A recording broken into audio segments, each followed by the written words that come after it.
You may have heard how Blackrock and other investment firms are buying up single family homes and outbidding the middle class. A lot of people are concerned about the future of home ownership in America, as home ownership is such a great way for people to grow wealth.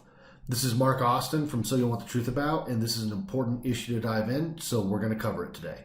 Now, I'm on vacation, I don't have camera equipment, so I'm just recording my screen, but this thread is blowing up. And it's very important because, firstly, I do want to say this is a big issue.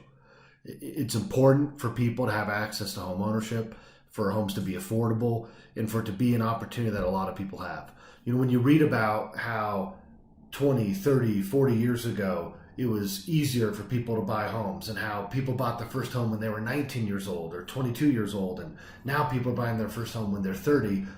I don't think these are good developments. So I think it's important, and I think it's good that people are concerned. So this thread does bring up a concerning issue, which is the future of America fewer homeowners and more renters because of growing wealth inequality and the destruction of the middle class. And I think that is the trend that America is going down. But I think people are responding to this the wrong way. They have the wrong reasons as to why this is happening, and they certainly have some of the wrong solutions. So, and this thread itself has some great points, but some information. So let's go through it. So first of all, the first statement is BlackRock is buying every single family house they can, paying 20 to 50% above asking price. Now, I'm not sure if there's evidence they're paying 50% above asking price. And I know individuals right now who are in a contract to buy a home, and they offered sometimes as much as 20% above asking price. So really what's happening is that might be what market price is in the competitive home buying environment of today. So are they overpaying? Maybe some of the time, and I'll talk in a little bit about why they could maybe afford to, but it's not just BlackRock doing this. This is how other people are bidding on homes right now. Now, he's saying the entire neighborhood's out from under the middle class. Now, this is the kind of statement that I think is a little dangerous. It kind of reminds me of people in Seattle, BLM activists, yelling at people in newly renovated white neighborhoods, mostly white neighborhoods, that, you know, this is gentrification. You all look comfortable in your homes. Black people used to own this land. Well, Black people chose to sell their land to investors. So was that land being stolen from Black people by investors to then turn into homes that in that area mostly white people could be afford? No, the Black people chose to sell it. So, you know, this kind of statement, I'm not sure if it's accurate. And also, who are most of these sellers? Most of these sellers are people in the middle class, and they're benefiting from getting a great price for their home. Now, that being said, if the current environment in America is hedge funds can afford to buy homes, but people can't, that is a bad thing. So, you know, this talks about BlackRock is one of the world's largest asset manager, leading proponent of the Great Reset. They're looking to redistribute, get this, $120 trillion. So the Great Reset is something that the elite are concerned about. Or the elite are pushing and that we should be concerned about. And this is where people start to get things wrong. They see the Great Reset, they see these big corporations, and they think that capitalism may be a problem, that end-stage capitalism or hyper-capitalism is some of the terms you see. And the Great Reset is not about capitalism. What people don't understand is that big business and big government are not opponents. They're synergistic. And this is something that the left doesn't understand, and a lot of time the right doesn't understand either. Big business likes big government because big business can use big government to block out their competition by creating artificial barriers to entry, creating regulations that just make it so costly that other people can't come in and compete, and they can get other favors from government to make sure that they stay at the top. Because if you look at the history of big businesses under more free market capitalism than what we have today, you see that corporations that used to be the biggest corporations ever rise and fall. it's hard to maintain your position on the top because you can get out innovated, and a new technology can make what you do obsolete. You can be outperformed. You can get lazy and not start to do things well, and then you become less efficient. It's hard for a company to stay at the top in a competitive environment. So big business likes big government to make it easier for them to stay at the top. And then on the flip side, big government likes big business because big government can use big business to push norms or push cultural changes that government wants to see. It can have these big businesses that they give special favors turn around and donate lots of funds to the government to give them special favors. They can have different sort of payoff schemes, which are hard to prove are corruption, which is you work in the government for X number of years and business B got lots of favors and you helped engineer those favors in the government.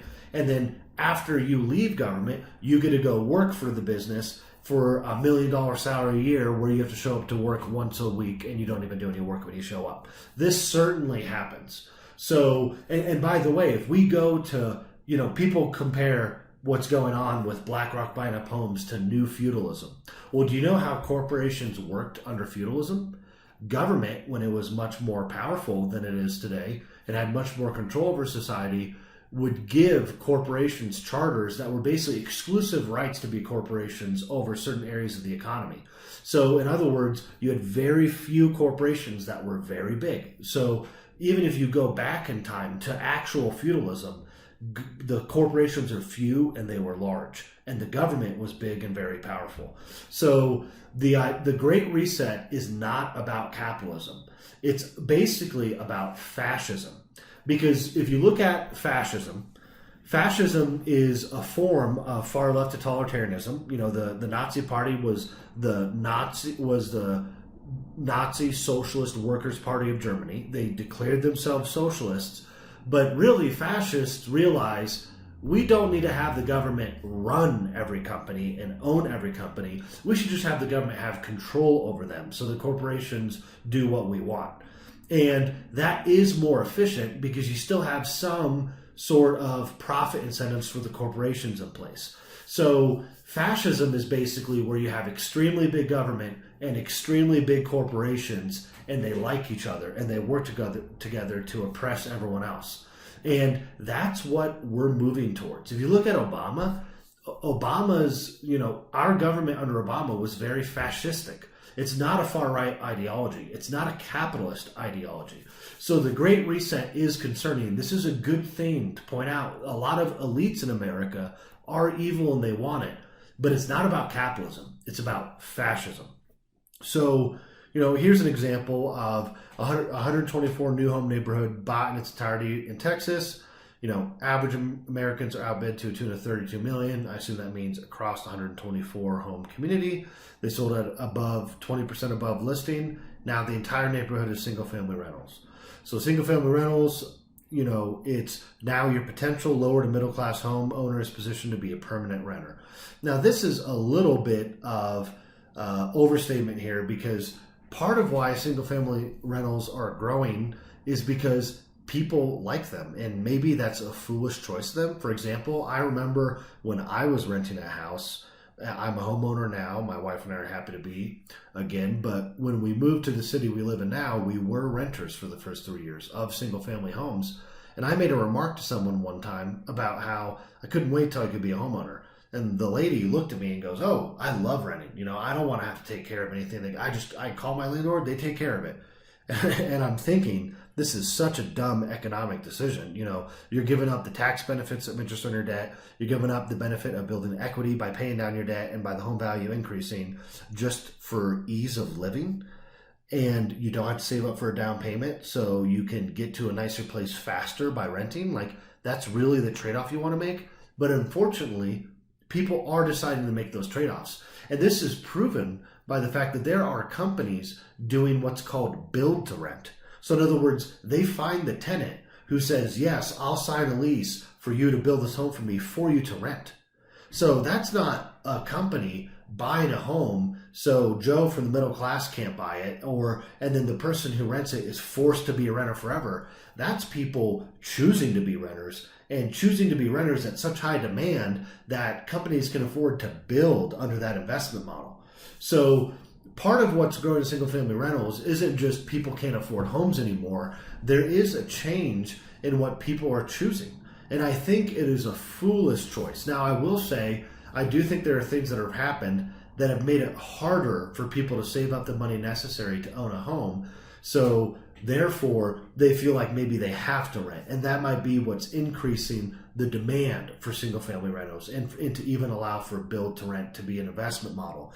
But it is just important to consider that, just because a hedge fund buys a home doesn't mean the person renting it is positioned to be a permanent renter. I rented a home for 3 years. I saved up money under that time, and then I bought a home. I didn't want to rent for any longer than I had to, and what worked out for my wife and I was to rent for 3 years, and that's what we did.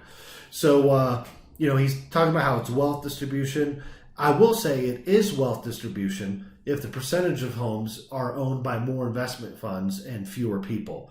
So that is true, and it is a middle class that will be impacted by this, because a place like Blackrock is not buying a high-end home. Homes that the top 3% of Americans can afford don't work very well for rentals, just because when you get to that high of rent, someone who can afford rent that's that high to cover the mortgage and give a return on a home that expensive, they're obviously the kind of people that can afford the down payment and to buy a home. So they are buying homes that middle-class Americans want. That's definitely true. Home equity is the main financial element that middle-class families use to build wealth. There's definitely a lot of truth to that. That's why you should have a goal to buy a home.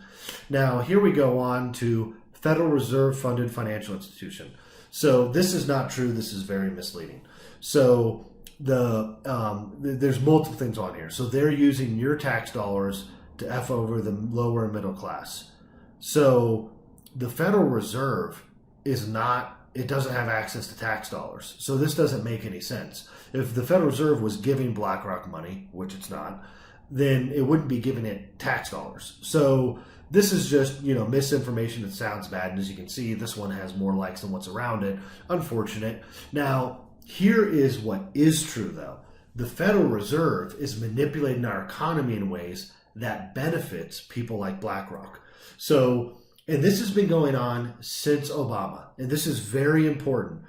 This is what is driving wealth inequality in our society. You see, people blame growing wealth inequality on capitalism, but let me explain what's growing wealth inequality. What's growing wealth inequality is the fact that the Federal Reserve, which is not a government institution, it's a private institution with a government charter, so it has the power of the government behind it to a certain degree. Technically, the charter could be pulled. It probably never will, unfortunately. But the Federal Reserve is manipulating our economy by artificially suppressing interest rates. Now, the Federal Reserve does this because it has control of a particular interest rate, which is called the federal funds rate. And this is the rate from which banks can borrow money, from the Federal Reserve. So it kind of becomes the benchmark rate that all other rates are based on, because it has a direct impact on a bank's operating costs. If the federal funds rate gets increased, then the bank, when it has to borrow money from the Federal Reserve, that's more expensive, so it needs to charge higher interest rates on its loans. So the problem with giving a private institution complete control over such an important rate like that is this is what's an example of what's called central planning.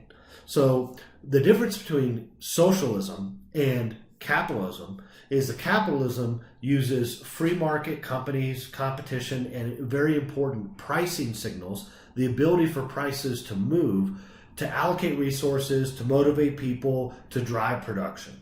Whereas central planning, a socialist command and control economy, a communist economy like communist Russia had, is where you literally have committees that decide this is how much we need of this is how much we need of that, and it's basically impossible to do well. So the reason for this is that prices in a free market economy act as a signal to lots of different people in an economy, where this one number moving up and down can direct trillions of inputs and activity. So here's a good example of this. Let's say you have a real bad winter on the East Coast and gas demand increases in the East Coast.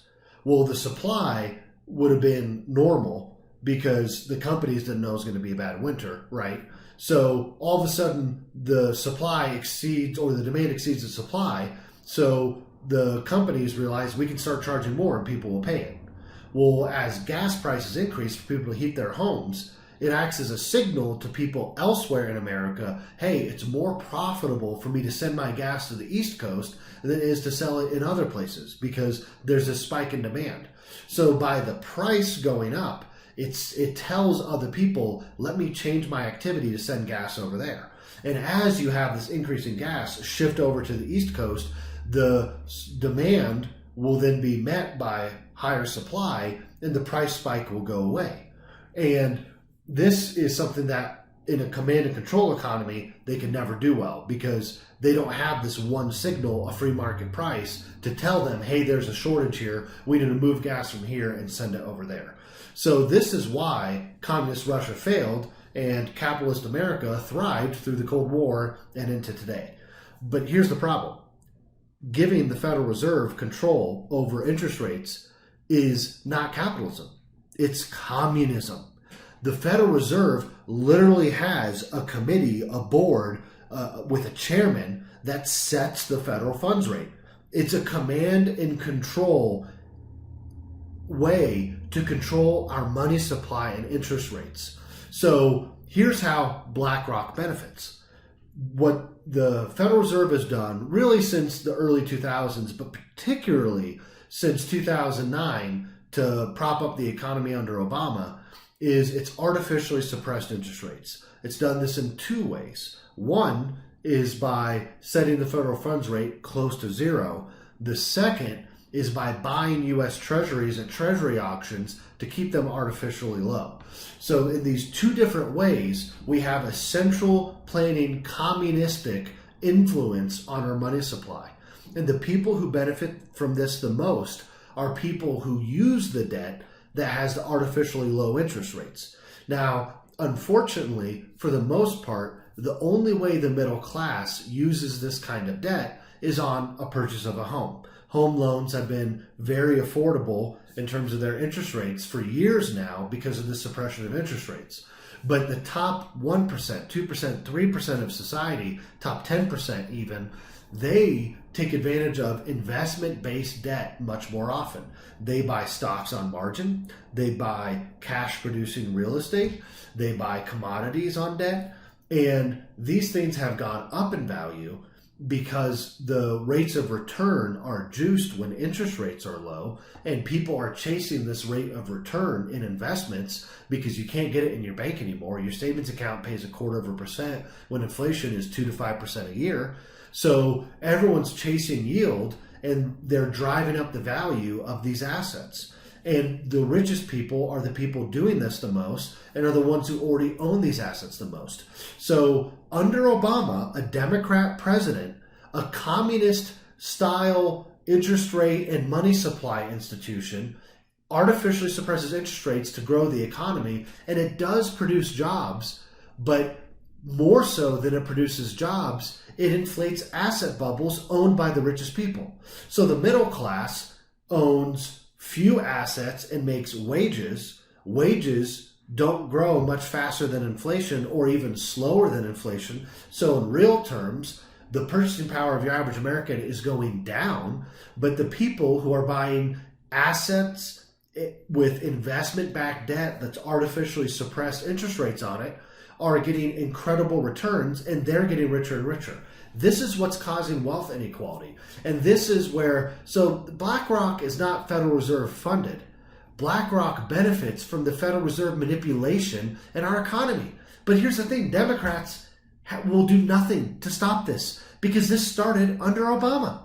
And here's the sad thing about Trump, if we're going to be honest for both sides. is Trump, when Obama was president, was honest about how the stock market's a bubble, it's influenced by the Fed, our interest rates are too low. And then what did Trump do as soon as he was president?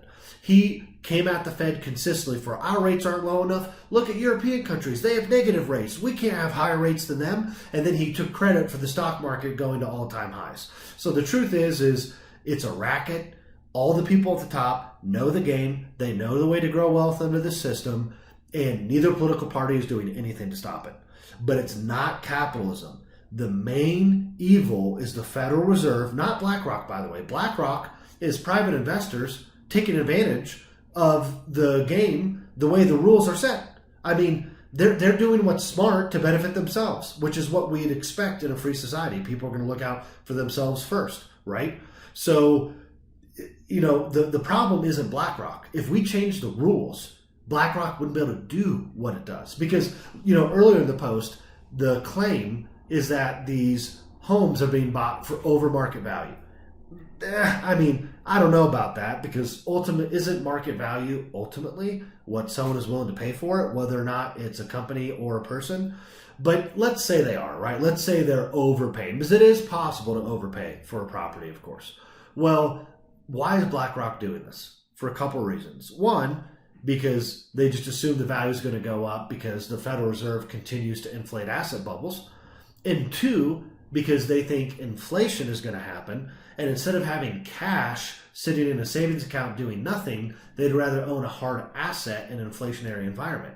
And if both of these assumptions are true, they can kind of afford to overpay for a property now.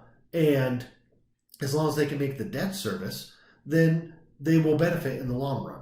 So unfortunately, this is one of the problems with artificially low interest rates is it allows what's called malinvestment, bad investment. It allows bad investment to take place, and people can get away with it because the cost of their debt isn't as high as it should be. So bad decisions aren't punished as much as they should be. So there is a chance that's true. So, where does this position the average American 30 years when it's given that every neighborhood is to be bought up whole so they can be utilized single-family rentals? Well, this is a pretty, sharp claim, right? Just because one neighborhood in Texas was completely bought out doesn't mean every single new build neighborhood is going to be. I can tell you right now that where I live, homes are being built like crazy, and they're not being bought by investment funds. They're being bought by homeowners. So, U.S. other nations, home ownership is often the first and most vital step. I agree that's important. We'll start talking about solutions here in a second. The Great Reset is real. I believe this is true. We are having growing wealth inequality because the Federal Reserve's continued manipulation of our economy. This is warfare, sure. See, now here's where this is wrong. It's a greater threat than the slow creep of communism. No. What is already communistic about our financial system is what's allowing this to happen. So communism is the ultimate threat. Communism in America is the greatest threat. And I would say coupled with that is just the godlessness, because communism and godlessness are very associated. Communism always kills Christians, and Christians on average are far less willing to worship government because they worship God, right? So, but communism is the threat, and communism's already here in some ways is the problem, is what this person doesn't understand. So, they control a lot of assets. That means they can buy mortgages, just 30K homes per year. Well, once again, if they couldn't afford to overpay because of the suppression of debt costs by the Federal Reserve, investment fund demand for buying homes isn't just bad because it benefits all the people who are already homeowners, and for the people who do make the sacrifices necessary to save and become homeowners. Well, now, once they kind of got in that club, right, which it shouldn't be an exclusive club, but I'm just saying, if more things are demanding home, not just people, but investment funds, then once you do own a home, the benefit is even greater because the value is going to be increasing faster than it otherwise would be. So this is something that the middle class can benefit from BlackRock wanting to buy homes. This person's acting like the middle class can never buy homes because of this. And that's only partially true. Obviously, it's hard to compete with, like, quote unquote overpaying, But if they're truly buying every home, then it's not really overpaying. And you finally outbid them once, you find a way to make the debt service for 2 years, then you sell it to them again when they overpay, and now you pay down some of your debt and you take that leverage return and then you buy another home.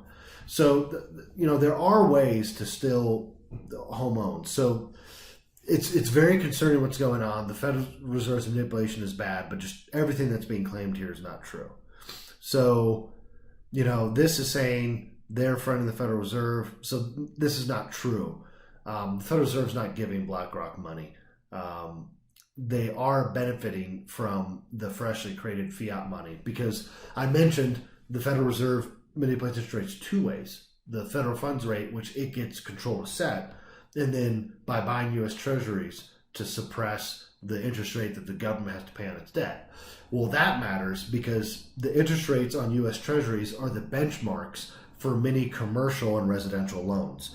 So by the Fed manipulating U.S. Treasury debt, they are in a way influencing the financing BlackRock gets, but BlackRock's not the only person that benefits from that. People who are buying homes are getting similarly artificially low rates on their mortgage because of that manipulation.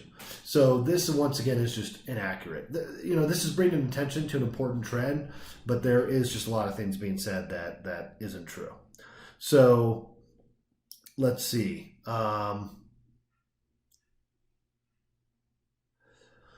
So this is basically saying there won't ever be a correction, and I think this is giving way too much credit to the elites. I think that there absolutely will be a correction someday, because there's a cost to everything that's ever done. And the Fed, artificially manipulating interest rates, it does have costs. And bubbles can't go forever without being popped. Bubbles will eventually pop. And there could be companies, even as big as BlackRock, that if they're mispositioned when the bubble pops, they could go bankrupt. Was it Bear Stearns? I can't remember which company it was, but a huge investment bank, right, in 2008, that even Jim Cramer is famous for saying, buy it, it can't die, and then it died. So big companies can be killed in these corrections. So the thought that they control everything and everything is helpless, you're giving them too much credit. They're very powerful. The Federal Reserve is way too powerful. They're massively manipulating our economy, but this is just, they're not God. They're not all-knowing. They don't have control over everything. Yes, they're trying to buy more homes. This is kind of the rest of the thread. Links to Wall Street buying a bunch of homes. So let me give an example of a horrible solution, right? Because this is bad. So the question is what should we do? So Jack Posobiec, who I like a lot of his takes on Twitter, I follow him on Twitter, he says this should be illegal in all 50 states and punishable by federal prison time. And it seems like it's a pretty popular response. You can see my comment. I said this is a brain dead take. And I believe this. So the problem is this solution is saying we should outlaw private property ownership by investors. Because BlackRock is just a big pool of investors. But I know people, I suppose I should say what I do because I think I'm qualified to comment on this. My primary job is a commercial real estate broker. And primarily I sell apartment buildings and student housing. So I occasionally deal with portfolios of single family rentals because there is some overlap between single family investing and apartment investing. They are two different worlds, but there's some connection. Now, a lot of people who own 200 single family homes for rent are mom and dad investors who maybe dad started it or grandpa started it and they just bought up one home at a time and kept buying and worked hard and now they have a tremendous amount of investment property that they own. But that is one of the investment strategies open to anyone in America. I know people who they started investing in real estate when they were 18. They saved up and bought their first home, which was in horrible condition, and they put a lot of their own, sweat equity, quote unquote, into fixing it up and then rented it out. And then as soon as they could afford it, they bought another home, right? So the thought that investor ownership of homes should be illegal is That's a massive violation of private property rights and freedom. And the thought that landlords are evil and landlords are parasitic, that's a very, very, very far left take. That, landlords play an important role in society because you can't have tenants owning everything, and not everybody can afford in any given time to be a homeowner. So people are going to have to rent. And if you have tenant ownership of every property, that is literally the destruction of private property rights, and that is communism. That is the workers get to own the corporation, right? It's the same thing as the real estate version of it. So this is a horrible take. The thought that we should be more communistic when communism is ultimately the problem here, right? Because think about it. If it's illegal for investment firms to buy homes, then who's going to buy up the homes that other people can't afford to buy that get run down? The government is. And by the way, didn't California just recently announce that they're authorizing themselves to buy homes to make them affordable? That's government ownership of property. That's even worse than a hedge fund owning it. That's even more communism. So this is not the solution. And here I mention what the problem is. So there's two problems with the fact that home ownership is becoming harder and harder. So one is what we've already covered, that the Federal Reserve artificially suppresses interest rates. It boosts returns on asset bought with investment debt. Only rich people take advantage of this. So wealth inequality is growing, and they can afford to maybe potentially overpay for a home because they think the Fed will continue to blow up this asset bubble. Now, the other problem is we don't have a supply of homes meeting the demand of homes. If you look at our population growth, the number of people who graduate from college or graduate from high school or who are living on their own each year that could potentially want to buy a home, it's more than the amount of homes that are available. And the reason that is the case is because of the unnecessary building costs and red tape that government has put in place, artificially boosting construction prices. So I'm an apartment broker. I have a friend who's a single family home developer, and talking to him about what it takes for him to build a home and for the government to be fine with it, it's such an inflation on the cost for him to build the home. So really, the solution isn't let's go communism and start banning investment ownership of real estate. That would be horrible for the economy, would be horrible for America. And the thought of investing in real estate as a private party or group of investors should be punishable by prison time. I mean, I would love to sit down and talk to him about what was going through your mind when you said this. It's one of the dumbest things I have ever read from a person who says that they're on the right. So the solution to this is we need to make building homes less expensive so that new homes are less expensive. And if new construction homes are less expensive, then people will have to ask for less for existing homes, because otherwise, why would you buy an existing home when you could buy a new home for less or maybe for the same price? So, in areas where there is job growth and population growth, new home construction sets the price, because if it's too expensive, right, then no one will choose to buy a home. But if people are paying what they're asking, then existing homes can't ask the same amount because they're not as nice, they're not as new, etc., right? So we need to make the construction of new homes more affordable. And by the way, just to show this is kind of about communism and how this is not the right kind of solution, where's the worst home price place in America? San Francisco. Why do you think the liberals have such horrible home prices? Because it's almost impossible to build in San Francisco.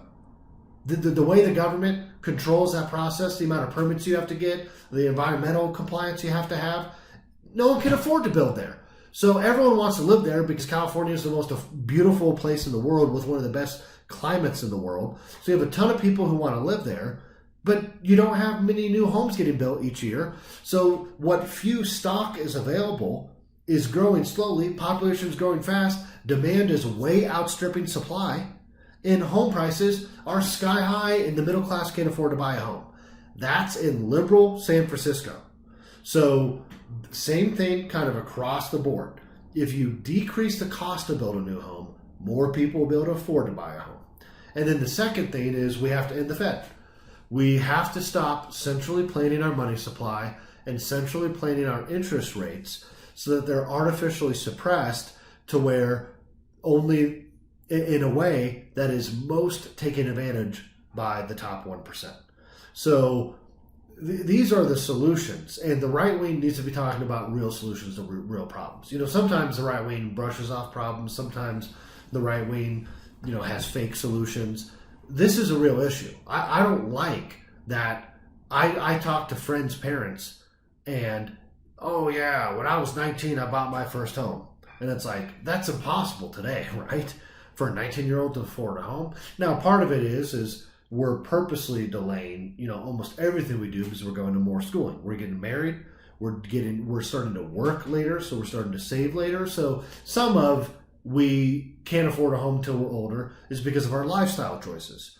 But also, it's because across the board, the Federal Reserve has been causing the value of assets to outstrip the value of wages, so that the people who own assets get richer and richer, and the people who don't become poorer and poorer by relation, and it's harder and harder for them to afford an asset because their purchasing power is weakening each year.